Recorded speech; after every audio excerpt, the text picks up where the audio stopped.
Raza Limangus, curiosidades de la raza. Esta raza bovina tiene su origen en Francia.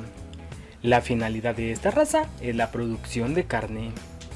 En temas de color de pelaje se presentan ejemplares color rojo, colorado y negro. La ganancia de peso diario es de 1500 gramos. Las vacas pesan de 400 a 480 kilos. Los toros de 600 a 900 kilos. El rendimiento en canal de esta raza bovina es del 65%. La edad al primer parto es a los 36 meses. El intervalo entre partos es de 410 días. La pubertad se presenta a los 18 meses. Las patas de esta raza son cortas y posee aplomos correctos. Los huesos son finos. Las vacas Limangus producen terneros de fácil y rápida terminación. Al realizar cruces F1 se observan animales fenotípicamente superiores.